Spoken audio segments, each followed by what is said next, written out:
Hello. Uh, Today I'm going to do another example. So the gender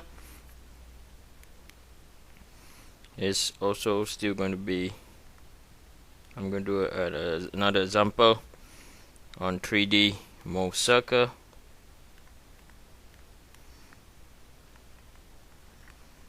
Example. Okay, so I'm going to look at a 3D Mohr circle example. So for this case, we are given an element. So this is an example.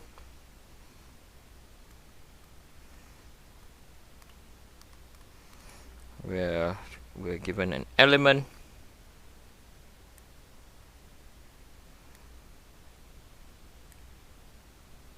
Okay.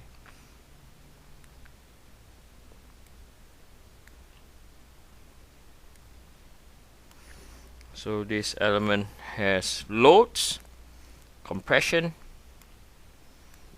by 70 megapascal,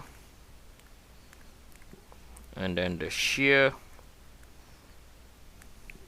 is 40 megapascal, and then we are going to have stress Y.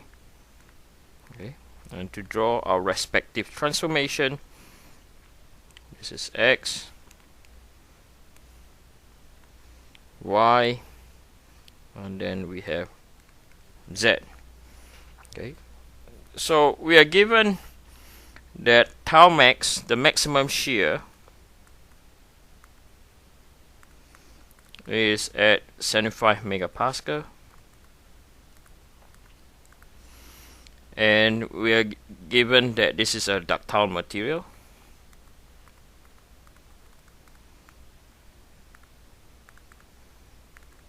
So when it's a ductile material, okay, stress max is equal to twice of tau max. So the maximum stress, both the maximum, okay, is equal to twice the tau max, which means it's going to be 150 megapascal.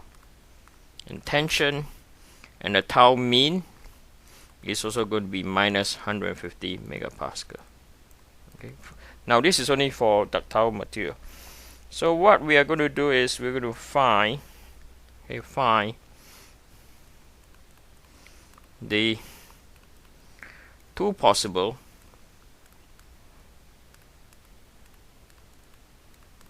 values of tau max of stress Y. Okay.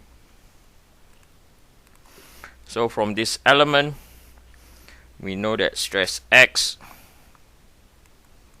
is equal to minus 70 megapascal, right? And then we know that stress Y, we have not a clue.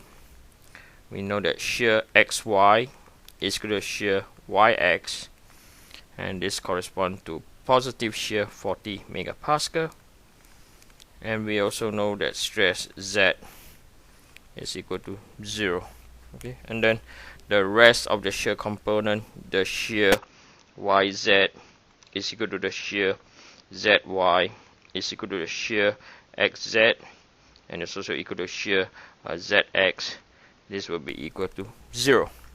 Okay, so there's no stresses on them that were given. So we know that the radius of the circle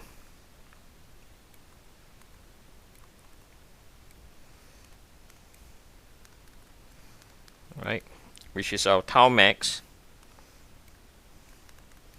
is equal to 75 times 10 to the power 6 pascal.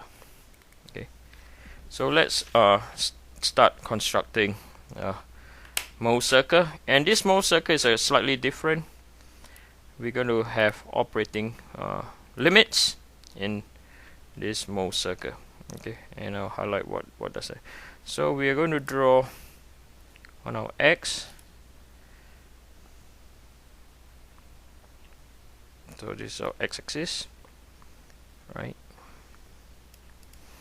So we're going to start from 160, or we're going to start from I'm going to draw it slightly bigger, so minus 200, okay, minus 180,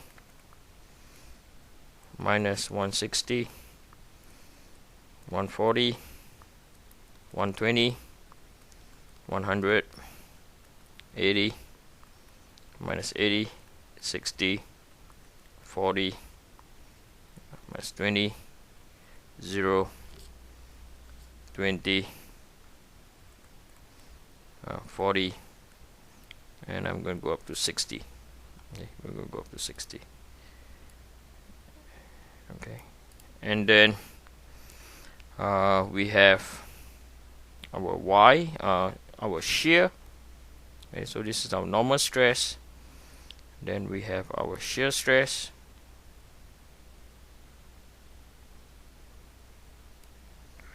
Right, so we have our shear stress.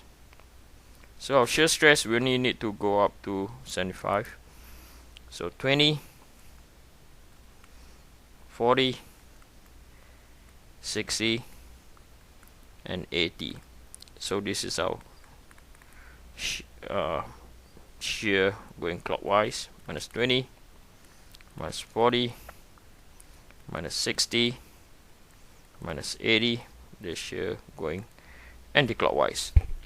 So let's look at the limits first. Okay, so we know that the shear stress cannot go beyond these points. Okay, so it cannot go.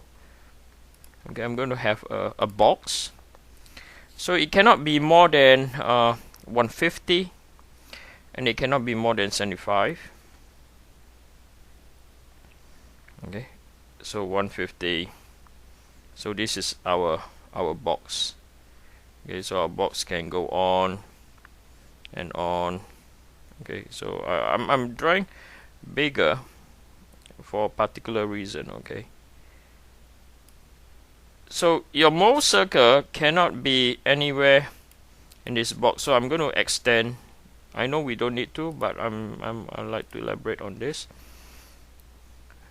So this is the, let me finish. Okay, so this is still normal stress. So 60, we have 80, 100, 120, 140, and this one is 160. Okay, so anywhere outside the red box, right? So we know this value is at 150, right? Down here is minus 150.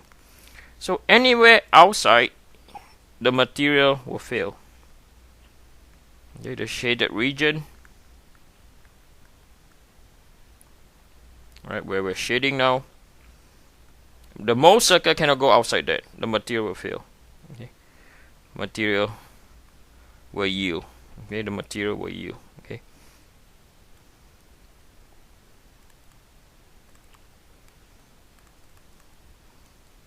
So that's how you combine stress strain curve, okay, in the elastic region to Mohr circle. So we know the shear 75. So we know that this is at 75 megapascal or 75. This is also at what?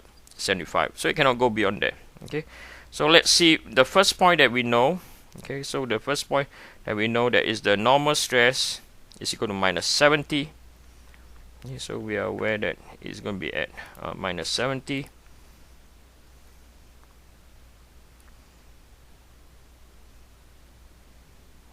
So this is our stress X, right?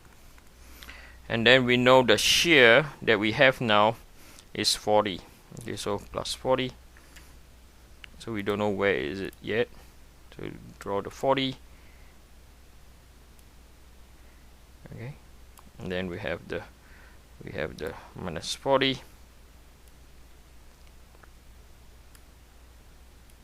So I'm going to get it longer.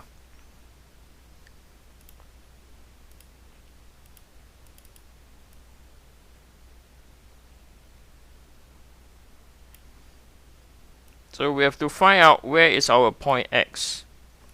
Okay, so I'm going to label this point X. Right, so we're going to label this our point X, and we're going to do our point Y, and then this is our point Z. And point X, for this case, we have shear that's 40 megapascal. When you put your finger at the center, this 40 over here, this arrow will cause an anti-clockwise. Anti-clockwise is below, so this is your point X. Okay, that's your point X. Then we have what we are given is a radius. Okay, so what we are given, the radius of the circle is 75. So I don't have a proper ruler. I'm just going to sketch 75. Okay, just roughly. So we know there are two possibilities. Okay, one of the possibility, the average shear stress is over here. Okay, one of the possibility is over here. So it's over here. Okay. Then the other possibility is the other shear stress, or the other average stress, is over here. Okay. So as I said, exactly where we don't know yet. So I'm assuming that the length is 70. Okay. So now let's calculate then. Okay. So let's calculate this point. Let's calculate where is our stress average 1. Okay, so let's calculate where is our this point over here. Okay, so where's our stress average 1, and over here where's our stress average 2. Okay. So why are we doing this? Because we know that point X to point Y, okay, point X to point Y is 90 degrees, and the element on Mohr circle is 180. So we want to find where our center of circle first. Okay, so we can find our, so I'm going to call, so we know that this height over here, okay, we know that this height over here, right, we are aware that this height over here, from here to here, right, from here to here, this is our 7, this is our 40, right, and we are also aware that the radius from here to here, right, we know that this is our, oh, I do apologize, it's quite messy down here. We know that from here to here,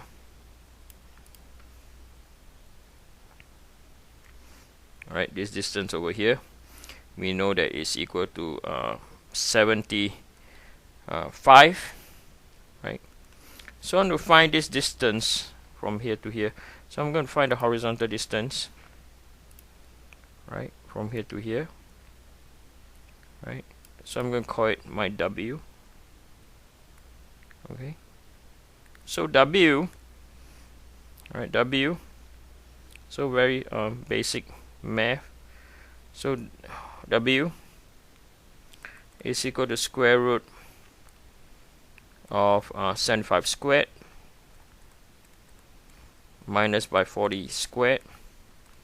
So W over here is equal to 63.442 megapascal.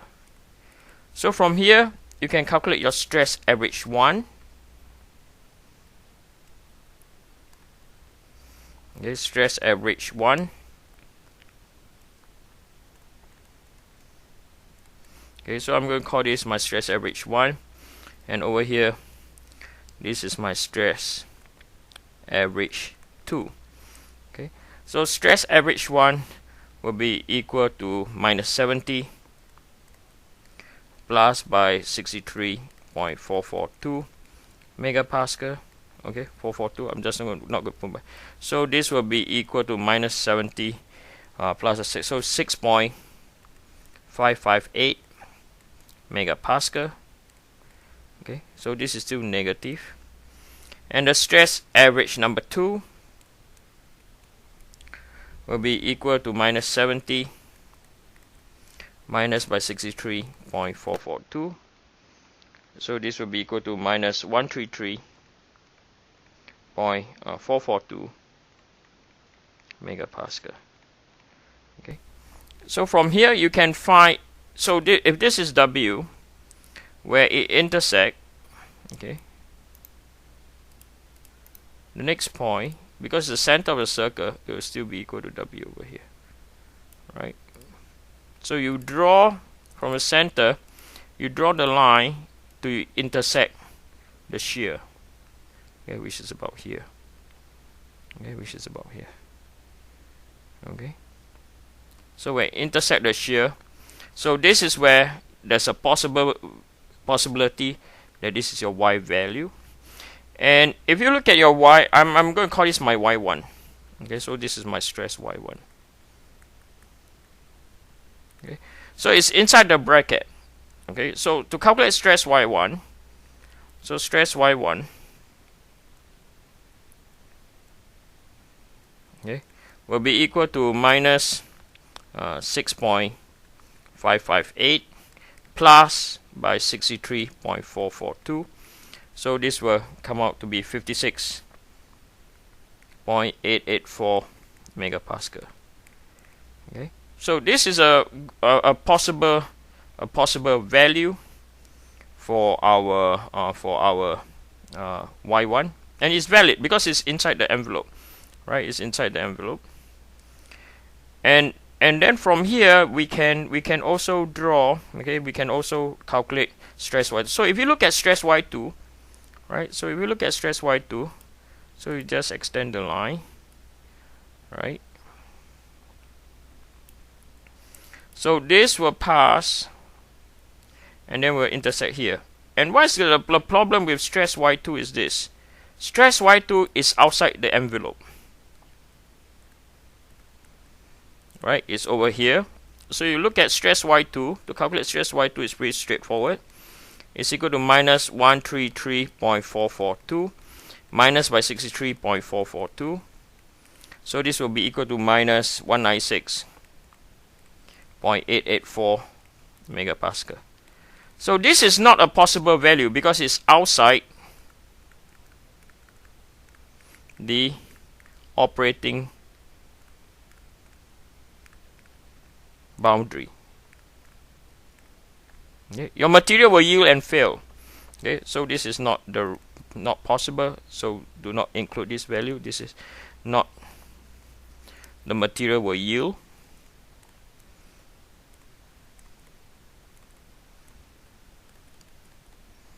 So it's not possibility. So the one of the possibility value is 56.884. So now we are going to construct the Mohr circle.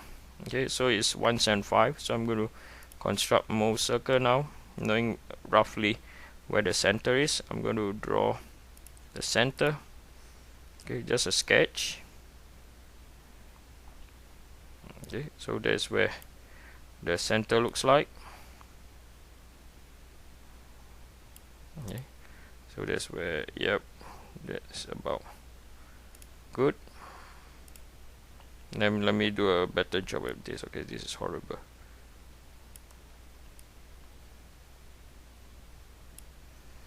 Okay, so this is the center. Then you can construct Mohr circle. Okay, no, I'll use different color now.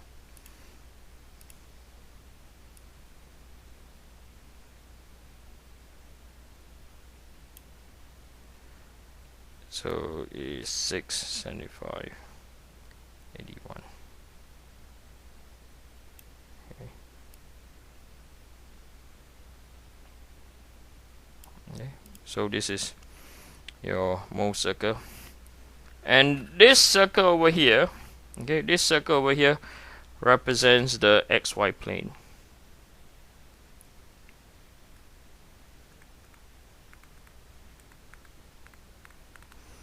Okay, so this is your X and this, and then if you take on this circle over here, so let me see, 2, 4, 6. So you know that stress Z line. So this shear is also our normal stress in the Z, right? And then you go so 2, 4, 6, 8. So I'm going to construct another Mohr circle over here. Okay, so 4, approximately 8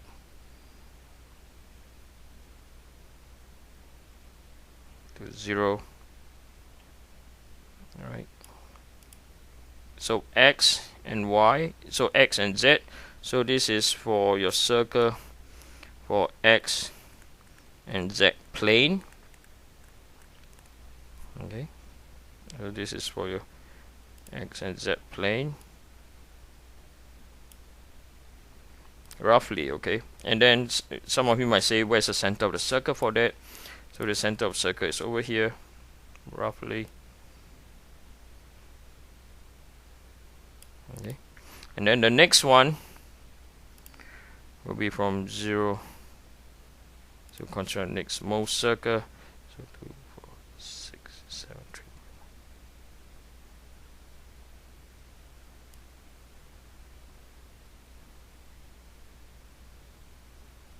Okay.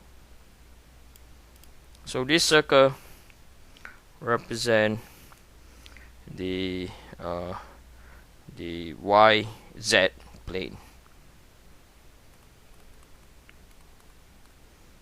Okay, and then if I were to see where the average is, okay, so this is where the average is.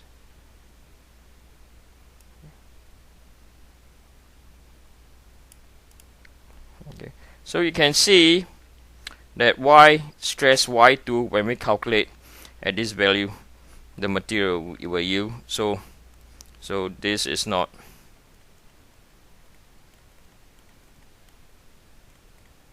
a possible value for stress Y. Okay, I'll come back again and I'll do the other point. Okay, thank you.